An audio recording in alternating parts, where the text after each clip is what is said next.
Heading डालिए thermal properties of matter, यही है ना। या सपोज करो आपने करंट कैरिंग वायर को टच कर लिया, तो क्या चीज दिक्कत करती है, करंट या पोटेंशियल डिफरेंस? उस केस में पोटेंशियल डिफरेंस करता है, और जो रोल करंट इलेक्ट्रिसिटी में पोटेंशियल डिफरेंस करता है वही रोल यहां पर टेम्परेचर डिफरेंस करता है। पोटेंशियल का डिफरेंस, थर्मोडायनेमिक्स में टेम्परेचर का डिफरेंस। आपका टेम्परेचर और जो दूसरी वाली बॉडी का टेम्परेचर है उसमें काफी ज्यादा डिफरेंस है, इसलिए आप टच करते हो तो एकदम से गर्म लगता है। कि सर आप ये बात कैसे कह सकते हैं, मैं बताता हूं। आप कभी गए हैं किसी मतलब मणिकरण गए हो जहां पे गर्म झरने का पानी हो, या गर्म तालाब होता है या कुंड होता है, आप उसमें बाहर से, या पानी की छोड़ो, पानी सिंपल पानी की बात करो, ठंडे पानी में आप पैर रखोगे आपको ठंडा लगेगा, आप उतर जाइए अब आपको नॉर्मल लगेगा। वजह क्या है, टेम्परेचर तो अभी भी उसका वही है, बट आपकी बॉडी का टेम्परेचर एडजस्ट कर दिया उसने, और टेम्परेचर एडजस्ट होने की वजह से आपकी बॉडी और दूसरी बॉडी में टेम्परेचर डिफरेंस नहीं बचा। तो जितना ज्यादा टेम्परेचर डिफरेंस होता है उतना ही ज्यादा आपको परेशानी होती है। तो दो अलग अलग बातें हैं, एक है टेम्परेचर में डिफरेंस होना और एक होता है हीट। जिस तरह से इलेक्ट्रिक करंट किधर से किधर जाएगी यह चीज डिसाइड करता है वोल्टेज। करंट हाई वोल्टेज से लो वोल्टेज की तरफ जाती है। सेम क्वांटिटी यहां पर कहते हैं कि अगर ये कोई कंडक्टर वायर है और इसमें हीट जाए तो हीट यानी कि क्यू यानी कि करंट ये कहां से कहां जाएगा ये डिसाइड करवाता है temperature. Temperature basically determine the direction of flow of heat. तो ये होता है हमारे पास। तो पार्टीशन करना और लिखिए heat and temperature.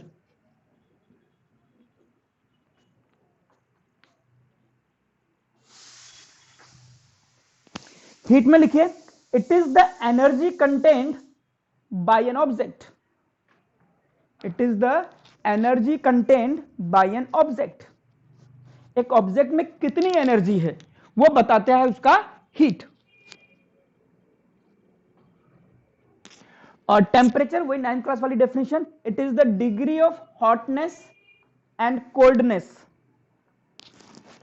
It is the degree of hotness and coldness. It determines, it इसी में लिखिए टेम्परेचर में, it determines the direction of flow of heat. It determines the direction of flow of heat. चलिए अब बात करते हैं कि ठीक है टेम्परेचर क्या है ये हमें पता लग गया, और आप चाहे तो कॉपी के कोने पे कहीं ना कहीं ये बना लो। आपसे पूछ लेगा कि करंट इलेक्ट्रिसिटी में जो रोल वोल्टेज प्ले करता है वो रोल यहां कौन प्ले करता है, टेम्परेचर। और जो रोल करंट प्ले करती है वो रोल यहां पर हीट प्ले करता है। dq बाई dt बोलते हैं इसको, rate of flow of heat.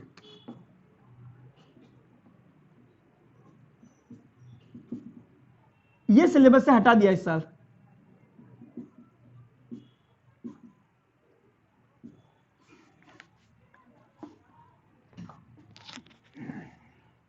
ठीक है, चलिए अब लिखिए मेजरमेंट ऑफ टेम्परेचर। अब बात जब मेजरमेंट की आई कि टेम्परेचर को कैसे मेजर किया जाए, तो अलग अलग साइंटिस्ट ने अपने अपने हिसाब से काम करा। तो सबसे पहले जो साइंटिस्ट था उसका नाम है सेल्सियस। उसने ये बोला कि मैं टोटल जो स्केल बना रहा हूं उस स्केल को उसने रेंज दिया। किस स्केल की रेंज क्या होगी, इस स्केल का मिनिमम पॉइंट क्या होगा, मैक्सिमम क्या होगा। तो उनको एक ऐसा मटेरियल चाहिए था जो पूरे वर्ल्ड में सेम तरह से बिहेव करे, उसको बोलेंगे थर्मोमेट्रिक मटेरियल। वो बात की बात है कि थर्मोमेट्रिक मटेरियल में क्या क्या प्रॉपर्टी होनी चाहिए वो भी एक अलग से बनता है, बट हमारे नहीं है।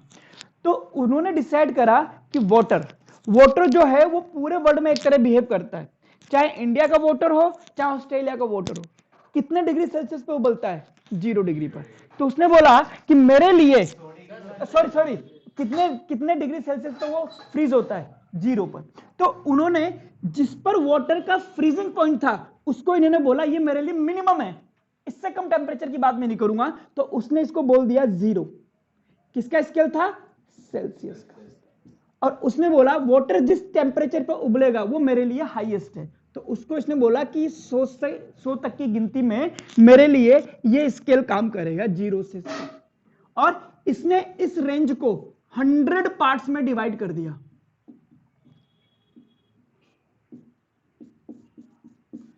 और ये बोला कि एक पार्ट मेरे लिए किसका डिफरेंस बताएगा? 1 डिग्री सेल्सियस का। 2 पार्ट 2 डिग्री सेल्सियस। तो इस तरह से उसने सेल्सियस स्केल बनाया। बनाइए मेल्टिंग पॉइंट ऑफ वाटर या फ्रीजिंग पॉइंट, और यहां कहेंगे बॉइलिंग पॉइंट ऑफ वाटर। इसको इसने बेस बनाया। जब ये हो गया तो एक और साइंटिस्ट आया जिसका नाम था फ़ारेनहाइट। तो फ़ारेनहाइट ने बोला कि मेरे लिए वाटर 0 नहीं है, वाटर का फ्रीजिंग पॉइंट मेरे लिए 0 है ही नहीं, मेरे लिए वो पॉइंट है 32। इसने जिसको 0 बोला उसने इसको 32 बोला कि 32 क्यों बोला? हो सकता है इसकी एनिवर्सरी आती हो 32 पे, ठीक है। तो इसने बोला कि ये वाटर का मेरे लिए मेरे स्केल का मिनिमम पॉइंट है, और मैक्सिमम पॉइंट उसने माना 232 212। और उससे बोला कि ठीक है आपने स्केल की रेंज दी 32 से 212, तो इसको आप कितने पार्ट्स में बांटेंगे? कि मैं 180 पार्ट में बांटूंगा। कितने? 180 डिवीजन उसने अपने स्केल में रखे।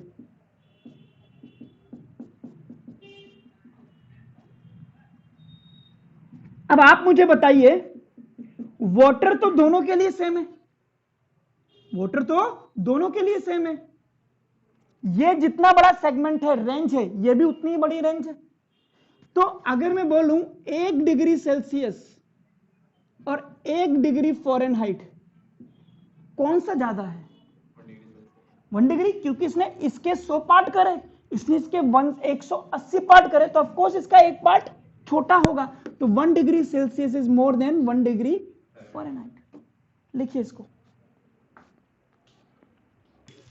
और ये हुआ हमारे पास फ़ारेनहाइट स्केल।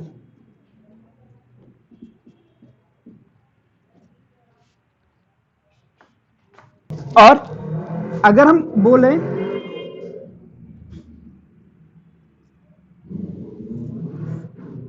100 पार्ट्स, कोई भी टेम्परेचर मानो आप कि भाई 3 डिग्री सेल्सियस, 4 डिग्री सेल्सियस या x डिग्री सेल्सियस, उसका 0 से difference upon total number of division. ऐसे फ़ारेनहाइट का स्केल मान लो माइनस इसका फ्रीजिंग पॉइंट अपॉन कितने? 180 डिवीजन। ये आपके पास फॉर्मूला बनता है डिग्री सेल्सियस को फ़ारेनहाइट में चेंज करने के लिए और फ़ारेनहाइट को डिग्री सेल्सियस में चेंज करने के लिए। ये क्या है? Temperature in degree Celsius. और ये है temperature is in Fahrenheit. F लिख दे सिर्फ, टेम्परेचर इन फ़ारेनहाइट। मतलब मैं आपसे बोल दूं कि 40 डिग्री सेल्सियस है, इसको फ़ारेनहाइट में चेंज करूं। This is a question, change 30 degree Celsius into Fahrenheit. तो क्या करोगे? इसकी जगह 30 रख दोगे, -0, हाँ जो भी आएगा कैलकुलेशन से, फ़ारेनहाइट -32 अपॉन 180। ये तो खत्म ही हो गया। तो ये हो गया आपके पास 3/10 F -32 180। कितना आ रहा है इसको सोल्व करके? 22 फ़ारेनहाइट।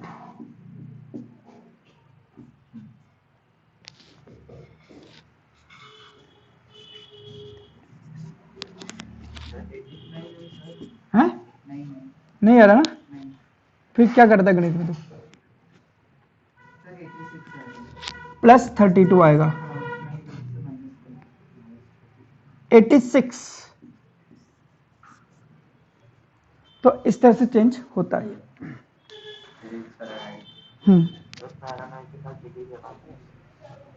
पता नहीं क्यों मैं क्यों लगा रहा हूं डिग्री, लगता है क्या? पता नहीं यार, देख लेना ये लगता है कि नहीं लगता। चलिए एक और क्वेश्चन लिखो। Calculate temperature at which degree Celsius and Fahrenheit scales are same. ठीक है, सिंपल कि लेट अस अज्यूम कि at x temperature degree Celsius and Fahrenheit is same. अभी देखते हैं, तो लगा दो, इसकी जगह एक्स रख दीजिए, खत्म। डिग्री सेल्सियस के लिए एक्स माइनस 0/100, ये होगा एक्स माइनस 180, क्या था ये 32 अपॉन 180। इसको सॉल्व कर दो, -40 आ जाएगा आंसर। पता नहीं अप्रोक्स आएगा या ऑलमोस्ट आ जाएगा। ऑलमोस्ट है, एग्जैक्ट है, एग्जैक्ट है भाई। हर्षित क्या करता है? चलिए साहब पूछ लेता है। चलो लोगों को लगा कि ठीक है यार, काम चल रहा है, काम चल रहा था, इन्होंने पानी को बेस मान करके अपना स्केल डिजाइन करा। बट किसी भी स्केल के लिए आपको कोई भी बोल दे कि चलो ये है, आपको क्वेश्चन आ गया कि कोई आर्बिट्रेरी स्केल मान लो कि डोगी मेरा एक आर्बिट्रेरी स्केल है, और इतने डोगी पे पानी जमता है, इतने डोगी पे पानी उबलता है, तो बताइए कितना डिग्री सेल्सियस कितने डोगी के बराबर होगा? समझे नहीं तुम? जैसे मैंने ये सेल्सियस मान लिया, वो फ़ारेनहाइट मान लिया, ऐसे एक और आ सकता है, र्यूमर आ सकता है, रैंकाइन आ सकता है, बहुत सारे हैं। तो किसी भी फॉर एनी स्केल उसका टेम्परेचर माइनस उसका freezing point upon number of division is constant. क्योंकि इसमें र्यूमर भी आता है, रैंकाइन भी आता है, और भी तरीके हैं। टेम्परेचर इन दैट स्केल, है ना? कि सर क्या मतलब है? देखो इधर सुनो, मुझे इन दोनों को कंपेयर करना था। तो इसका x डिग्री सेल्सियस माइनस इसका freezing point upon number of division is equal to इसका टेम्परेचर, इसका फ्रीजिंग पॉइंट और नंबर ऑफ डिवीजन। तो ये चीज किसी के लिए भी सेम होती है। क्लियर? तो अगर कोई आर्बिट्रेरी मनगढ़ंत कोई स्केल बना भी दे, उसमें आपको नंबर ऑफ डिवीजन या फ्रीजिंग पॉइंट कोई एक दे देगा, इन दोनों में से तीसरी चीज निकलवा लेगा। चलिए, तो यहां तक बात समझ में आ गई। बट एक आदमी था, उसने कहा कि मैं ये कैसे मान लूं कि टेम्परेचर 0 से नीचे नहीं होता? पानी ही जो है, पानी ही सबसे नीचे का टेम्परेचर क्यों माना? पानी का ही बॉइलिंग पॉइंट क्यों माना? कोई ऐसी चीज मानी है जो जिससे नीचे का टेम्परेचर पॉसिबल नहीं हो। तो उसने एक एक्सपेरिमेंट करा। उसने क्या करा कि एक गैस ली और गैस के वॉल्यूम और उसके टेम्परेचर के बीच में कर्व खींचा। वो गैस मान लीजिए कोई ए गैस थी, किसी टेम्परेचर पर उसका वॉल्यूम इतना था, टेम्परेचर इतना था, उसने रूम टेम्परेचर में, अब उसने उसका टेम्परेचर कम करना शुरू करा। तो गैस का वॉल्यूम सबसे ज्यादा होता है, उसके बाद लिक्विड और उससे कम सॉलिड। तो ये गैस धीरे धीरे धीरे धीरे धीरे धीरे क्या बन गई? लिक्विड बन गई। लिक्विड बनी, उसके बाद सॉलिड बन गई, और ये वाला स्केल इसको यहां तक मिला। यहां तक वो कर पाया, इससे ज्यादा ही इसका टेम्परेचर कम नहीं कर पाया। बट इस लाइन को अगर आगे बढ़ाया गया तो इसको लगा कि ये लाइन एक ना एक टेम्परेचर पे तो मिलेगी, जहां पे इसका वॉल्यूम क्या होगा? 0। वॉल्यूम 0 का मतलब गैस गायब हो गई। वो टेम्परेचर ही ला नहीं पाया, बट आइडिया उसको था। उसने कहा, एक दूसरी गैस को लिया उसने किसी टेम्परेचर पर, उसने कहा मैं ये करूंगा। तो उसने उसको भी टेम्परेचर कम करा और उसके लिए लाइन खींची। तो वो लाइन इसको ऐसे मिली। जब इसने इसको बहुत तरीके से खींचा तो पता लगा ससुरी ये भी एक ही जगह मिल रही।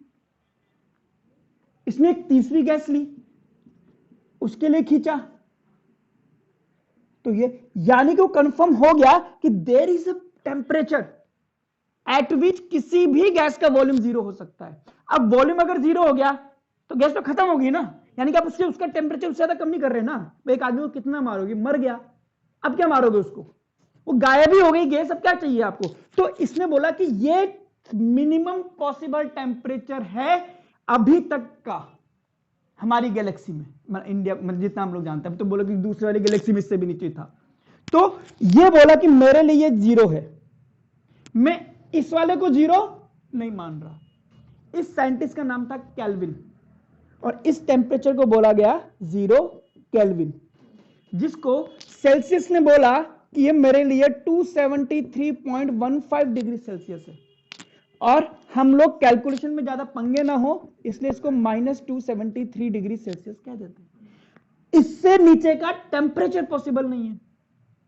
कैसे हो सकता है -272 जाता हो भाई, इससे पॉसिबल ही नहीं ना। ये उसी तरह से आप बोलो कि सर सबसे पहले क्या था, पृथ्वी पे कोई नहीं था, बहुत हाई टेम्परेचर था। उससे पहले क्या था कि बिग बैंग से पहले क्या था भाई, T = 0 हमने वही मान रखा है जब वो बिग बैंग हुआ है, उससे पहले समय था ही नहीं।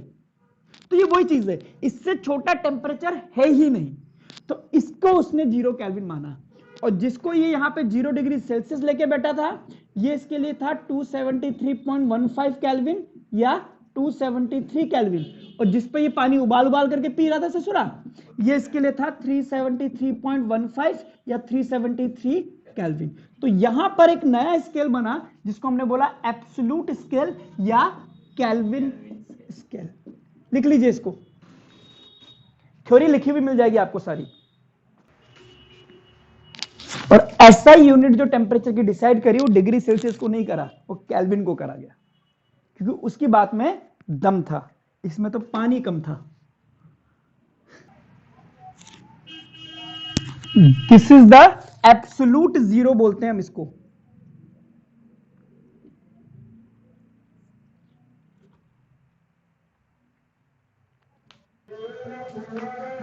बट हमें ये रिलेशन निकालना था कि डिग्री फ़ारेनहाइट डिग्री सेल्सियस में कैसे रिलेशन निकालेंगे। तो हमारे पास तरीका वही था कि कोई भी टेम्परेचर ले लो आप, तो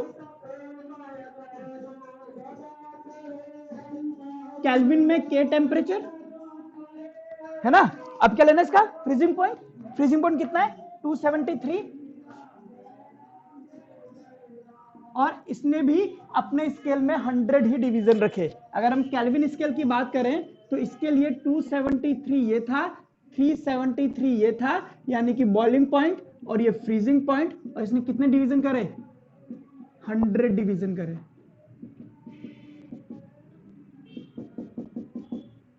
ठीक है, और इसको हम सेल्सियस में निकाल दीजिए, डिग्री सेल्सियस -0/100। तो आप ये कह सकते हैं केल्विन का स्केल डिग्री सेल्सियस स्केल में +273 करके आ जाता है। ये हमने बहुत पहले से पढ़ा हुआ है, पढ़ा है ना।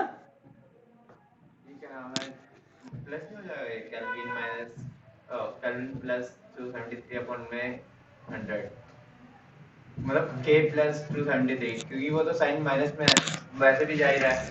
भाई साहब इसकी बात कर रहा हूं, फ्रीजिंग पॉइंट लोगे ये लोगे तुम, तो फ्रीजिंग पॉइंट तो ये है ना भाई, कहां जा रहा है भाई। मैंने जो फॉर्मूला बताया था उसमें क्या लिखा था, टेम्परेचर और उसका फ्रीजिंग पॉइंट किसका, पानी का।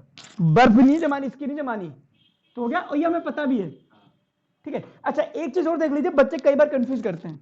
मैं आपसे बोलूं कि 30 डिग्री सेल्सियस से 40 डिग्री सेल्सियस, तो डिफरेंस कितना आया 10 डिग्री सेल्सियस। 30 को केल्विन में चेंज करो 273.30, इसको केल्विन में चेंज करो 273.40, डिफरेंस कितना आएगा 10 का। डिफरेंस इन टेम्परेचर चाहे डिग्री सेल्सियस में ले लो या केल्विन में ले लो, बात एक ही निकलेगी। अगर आप बोलें डेल्टा टी टेम्परेचर मतलब 1 degree Celsius change is equal to 1 kelvin change बराबर है। तो डिफरेंस में अगर टेम्परेचर रखना है तो चाहे डिग्री सेल्सियस में रख दो केल्विन रख दो, कोई फर्क नहीं पड़ता। लेकिन मैं बोलूं PV is equal to nRT में टेम्परेचर रखना है केल्विन में, अब यहां पे केल्विन में रखोगे क्योंकि यहां पे एब्सोल्यूट है। अगर मैंने 40 बोला है तो ये आप 27 इतना रखोगे, ये रखोगे तो अलग आंसर आएगा, 40 रखोगे तो अलग आंसर आएगा। लेकिन मैं डिफरेंस कह दूं P delta V n R T. मैं बोल दूं कि गैस का टेम्परेचर 30 से 40 हुआ है, तो अब आपको डिफरेंस रखना है ना, तो बताइए वॉल्यूम में चेंज कितना है। तो चाहे आप इसको माइनस करके रख दो, चाहे आप इसको ऐसे करके माइनस करके रख दो, तो चेंज जो होता है वो डिग्री सेल्सियस और केल्विन में एक ही आता है। लिख लीजिए इसको, हेडिंग डालिए, लिखिए एब्सोल्यूट जीरो। ग्राफ दे रखा है, नहीं दे रखा है, हेडिंग डालिए एब्सोल्यूट जीरो। लिखिए इस वाले टेम्परेचर को हम बोलते हैं एब्सोल्यूट जीरो। देखिए इसमें, it is that temperature, it is that temperature when motion and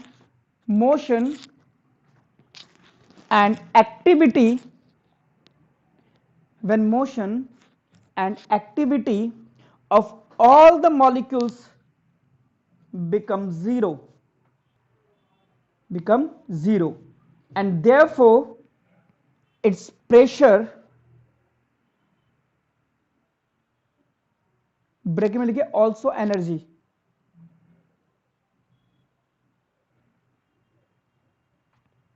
become zero. पढ़ के देखिए एक बार,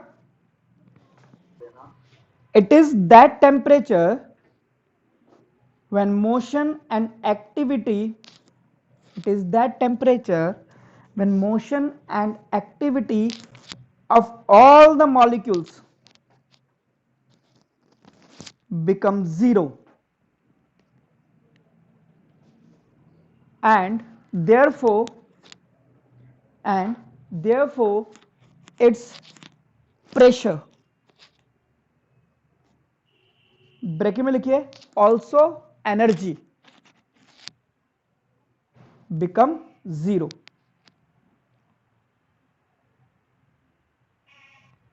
चलिए, तो ये तो हमारे पास टेम्परेचर और हीट। अब देख लेना, आपके स्कूल वाले बोल रहे हैं कि सिलेबस में है तो ये पढ़ लेना, आपके बोलते स्कूल में नहीं है तो मत पढ़ना, ठीक है। उसमें लिखा हुआ था टेम्परेचर और हीट सिलेबस में नहीं है, बट वो एक छोटा सा टॉपिक है। उसके बाद में उसके जो है स्केलिंग है वो पता नहीं है नहीं है, बट मैंने पढ़ा दी। भाड़ में जाओ, अब तुम लोग देखते रहना, बिना टेम्परेचर पढ़ाए फिर मैं आगे कैसे। हेडिंग डालिए थर्मल एक्सपेंशन, ये हमारे सिलेबस में है, थर्मल एक्सपेंशन। चलिए, मैंने आपको शुरू से एक चीज बता रखी है, जब से सेकंड बुक शुरू हुई है, कि आपके मॉलिक्यूल्स जो होते हैं बेसिकली आपस में स्प्रिंग लाइक फोर्सेस से बंधे हुए होते हैं। अगर कोई मॉलिक्यूल किसी भी सॉलिड के, लिक्विड के, गैस के, ये इस तरह के मॉलिक्यूल इस तरह के फोर्सेस से बंधे हुए रहते हैं।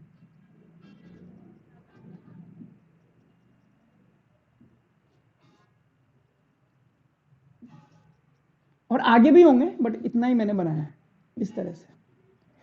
अब सोचो, ये आपके पास मॉलिक्यूल्स हैं, अगर मैं टेम्परेचर बढ़ा देता हूं तो क्या होगा, ये दूर दूर नहीं, अभी वाइब्रेशन होगा, वाइब्रेशन ऑफ मॉलिक्यूल्स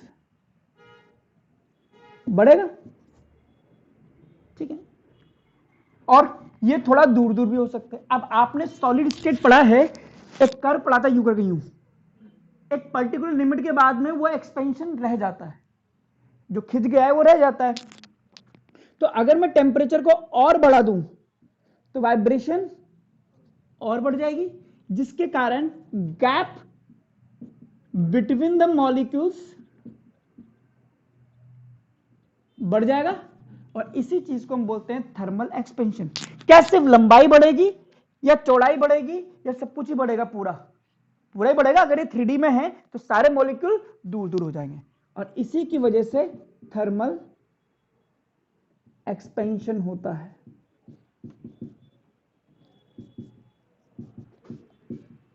लिखिए इस बात,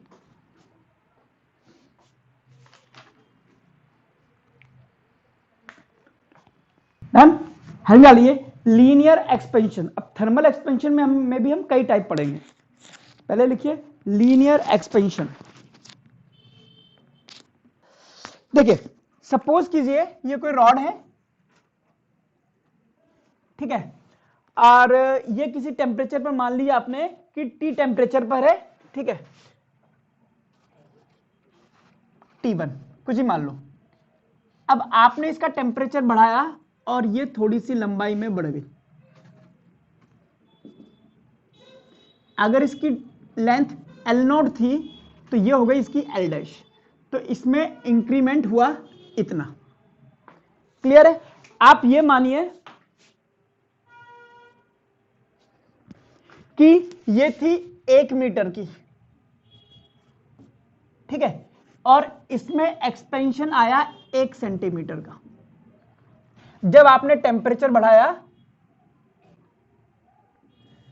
T1 प्लस 1 डिग्री सेल्सियस, ठीक है, ओके, एक ये एक्सपेरिमेंट करा, इससे आपको ये पता लग गया कि जो लेंथ बड़ी है यानी कि delta L, that is L' minus L0। अब आपने इसका टेम्परेचर बढ़ाया और ये कर दिया आपने T1 प्लस 2 डिग्री सेल्सियस। आपने देखा इसकी लेंथ में एक्सपेंशन और हो गया, दैट इज 1 सेंटीमीटर, ये और बढ़ गया। यानी कि आपका जो लेंथ बढ़ रही है वो टेम्परेचर के डायरेक्टली प्रोपोर्शनल। अगर आपने 1 डिग्री सेल्सियस बढ़ाया है तो 1 सेंटीमीटर बढ़ गया, अगर आपने 2 डिग्री सेल्सियस बढ़ाया है तो 2 सेंटीमीटर बढ़ गया। यानी कि delta L is proportional to the change in temperature. ये आपने एक्सपेरिमेंटली निकाल दिया। अब आपने इस एक्सपेरिमेंट को दोबारा करा, इस बार रॉड ली आपने 2 मीटर की। सेकेंड एक्सपेरिमेंट में L0 लिया आपने 2 मीटर का। तब आपने देखा कि ये 2 सेंटीमीटर बढ़ा है। टेम्परेचर अभी भी आपने 1 डिग्री ही बढ़ाया था। पहले केस में 1 सेंटीमीटर बढ़ा जब लेंथ 1 मीटर की थी। जब लेंथ 2 मीटर हो गई तो वही 1 डिग्री बढ़ाने पे अब 2 सेंटीमीटर का इंक्रीमेंट आया। फिर आपने देखा तो फिर से 2 सेंटीमीटर का आया। ये क्या हुआ? तो एक और ये समझ में आया कि अगर लेंथ 1 मीटर थी तो एक्सपेंशन 1 सेंटीमीटर, जब लेंथ 2 मीटर की कर दी तो एक्सपेंशन 2 सेंटीमीटर, यानी कि increment in length is directly proportional to the initial length. तो ये दो चीजें समझ में आ गई। जब प्रोपोर्शनलिटी साइन आया तो आपका लग गया एक कांस्टेंट, यानी कि delta L is proportional to alpha delta T L0, और इस इक्वल टू और इसको हम बोला टेम्परेचर ऑफ लीनियर एक्सपेंशन। यानी कि लेंथ में कितना इंक्रीमेंट होगा वो अगर आपको निकालना है तो आपको अल्फा पता होना चाहिए। मेटल टू मेटल वेरी करेगा, लिख लीजिए इसको। L0 क्या है? इनिशियल लेंथ है ना।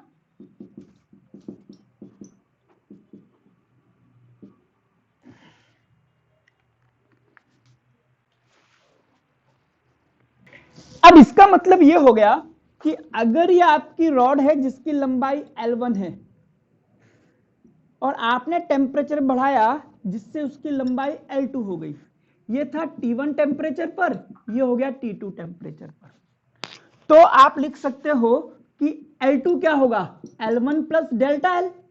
जितनी पहले लंबाई थी उसमें कितने का इंक्रीमेंट आ गया? डेल्टा L का। तो डेल्टा L क्या लिखोगे? अल्फा डेल्टा T L1, है ना। तो L2 आ गया आपके पास L1 1 plus alpha delta T। तो फाइनल लेंथ अगर कभी निकालनी हो तो आप इससे निकाल सकते हो। T1 टेम्परेचर पर L1 लेंथ थी, T2 टेम्परेचर पर कितनी हो जाएगी? तो L1 में alpha delta T L1 add कर दीजिएगा, सिंपल सी बात है।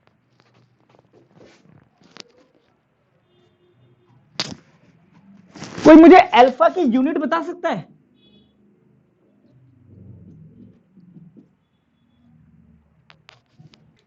एग्जैक्टली बिल्कुल सही बात है। इसकी यूनिट क्या मान रहे हो? केल्विन या डिग्री सेल्सियस? तो अल्फा 1 क्या है? यूनिटलेस। तो ये पूरी क्वांटिटी यूनिटलेस चाहिए ना आपको। जब इसका केल्विन है तो इसका 1/केल्विन आएगा ना, फिर तो इसकी यूनिट हो जाएगी केल्विन -1 या डिग्री सेल्सियस -1 पर डिग्री सेल्सियस, जिसको आप बोलते हैं, है ना, पर केल्विन या पर डिग्री सेल्सियस। समझ आ गई? आगे लिखिए अगला, एरियल या सुपरफिशियल एक्सपेंशन। एरियल या सुपरफिशियल एक्सपेंशन। आइए सपोज कीजिए आपके पास ये स्क्वायर प्लेट है L0 B0, तो इसका एरिया हो गया आपके पास L0 B0। आपने इसका टेम्परेचर बढ़ा दिया, ये भी T1 टेम्परेचर पर मान लीजिए आप, है ना। टेम्परेचर बढ़ाओगे तो लीनियर एक्सपेंशन होता है, लंबाई भी बढ़ेगी और चौड़ाई भी बढ़ेगी। तो ये आपके पास में ऐसा हो जाता है। फाइनल ब्रेथ हो जाती है B0 अल्फा डेल्टा टी, अगर आपने डेल्टा टी टेम्परेचर रेज करा है। अरे समझे नहीं? फाइनल लेंथ क्या होती है? L0 plus L0 alpha delta T तो होता है ना, तो B0 plus B0 alpha delta T. इसी तरह से लंबाई क्या हो जाएगी? L0 plus L0 alpha delta T. Metal एक है ना, तो अल्फा भी तो एक होगा। तो अगर इसका एरिया L0 B0 था, तो इसका एरिया आएगा B0 plus B0 alpha delta T breath into length. सही बात है भाई लोग? मल्टीप्लाई कर दो, B0 L0 L0 B0 alpha delta T, इसको इससे करो L0 B0 alpha delta T plus L0 B0 alpha square delta T का स्क्वायर। देख लीजिए आराम से, इसको इससे, इसको उससे, उसको इससे, इसको उससे। रुक जाइए, अब देखो बेटा अल्फा की वैल्यू जो होती है ना, ये बहुत छोटी होती है, मतलब आएगी 0.02, 0.3 और 0.2 है तो इसका स्क्वायर करोगे तो 0.04 हो जाएगा। यानी कि अल्फा इज वेरी स्मॉल, तो alpha square is very very small. ऐसा करता हूं, रुक जाओ ऐसा करता हूं, ऐसे मत बुरा मानो। L0 B0 कॉमन ले लो, ये हो गया 1 plus alpha delta T, alpha delta T, alpha square delta T. तो alpha square is very small, हाँ, कैन बी नेग्लेक्टेड। ये खत्म हो गया। तो L0 B0 को मैं A0 कह सकता हूं, 1 प्लस ये और ये 2 अल्फा डेल्टा टी, ये होगी फाइनल लेंथ। फाइनल लेंथ क्या थी? L0 अल्फा डेल्टा टी, है ना। तो इसको आप ऐसे भी तो लिख सकते हो ना, A0 plus 2 alpha delta T, और इस 2 अल्फा को हम लिख सकते हैं, इसको हम क्या लिखते थे? Thermal coefficient of linear expansion. इसको हम बोलेंगे, हाँ, कांस्टेंट ऑफ सुपरफिशियल या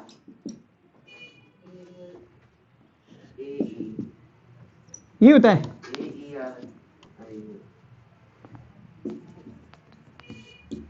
expansion beta, that is equal to 2 alpha. तो हो जाएगा आपके पास A dash is equal to A0 plus A0 beta delta T.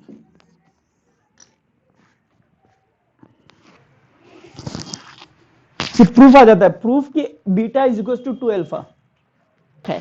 तो मैं कह सकता हूं डेल्टा ए क्या होगा? A0 beta delta T. ये उसी तरह से है जैसे डेल्टा एल क्या होता था? L0 alpha delta T. यहां पे अल्फा की जगह क्या आ जाएगा? बीटा, जिसकी वैल्यू क्या है? 2 अल्फा के बराबर, क्योंकि एरिया में दो लंबाइयां मल्टीप्लाई हो रही है, लेंथ और ब्रेथ। चले,